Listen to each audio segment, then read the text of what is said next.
It is a slightly cold, rainy summer day here in Chengdu. It's very early, and I'm headed off to see a mountain fortress. We're gonna go hang out with the mountain people today. Well, you know the drill. Let's get this started. Roll the montage.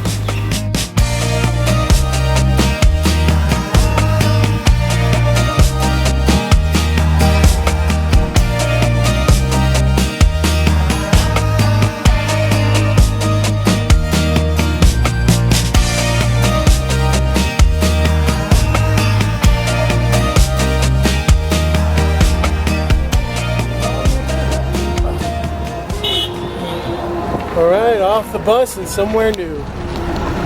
There it is. Cool. Considering where this place is, it's a little more touristy than I thought, but it is something different. Yeah, this place is located in an area of Sichuan called Aba, and it's basically an autonomous region for the Tibetan minorities and the Qiang minority. And this part right here in particular is where the Qiang people live. They are, quote unquote, the mountain people between Sichuan and Tibet. That's why everything looks like this.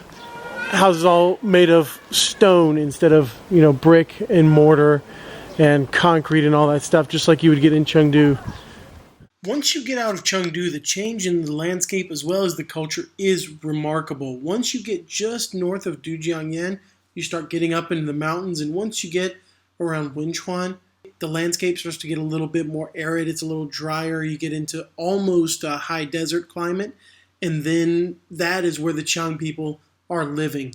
And if you continue on past that, it gets a little bit greener again, where you get into places like Bipungo, which was our next destination. But as you get deeper and deeper into Aba, you can see the cultural change. You can see the styles of houses change, the materials change, and you can just feel a difference in the towns as you drive through them or walk through them. It is culturally very different. It's very unique. Growing grapes. I like it. Oh, there's some right there. They're well, see, those look fake. Okay, some of them have fake leaves right there, but the other ones are real. Yeah, the vines right there, yeah.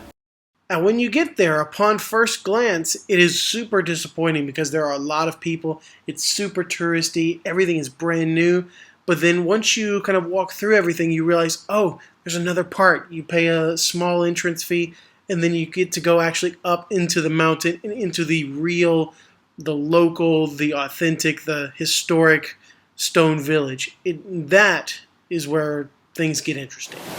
So we were walking down, we just saw this sign. It said, notice of the highest order. Get ready for war. Get ready for something. For the people. Ooh, all right. I would say that's of the highest order. Man, looks like they're filming a movie here. Yeah, I recognize that equipment. Costumes. Oh, that traditional Kangwei Qiang costume. Oh, okay.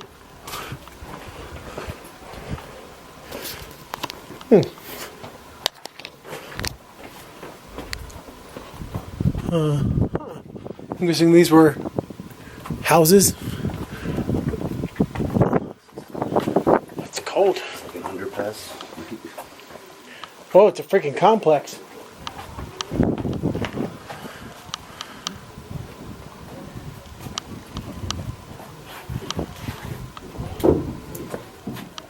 The village is built on 2 to 3 levels and designed in such a way as to confuse and disorient outsiders and invaders. Like I heard this and then I discovered it myself because I got immediately turned around and couldn't find my way to the next spot on the map. It really takes you back in time, like especially when it's really, really quiet. Like even during holidays, like we were there during the Dragon Boat Festival, there weren't a ton of people in the scenic area. And when the people go, like your imagination can really kick off.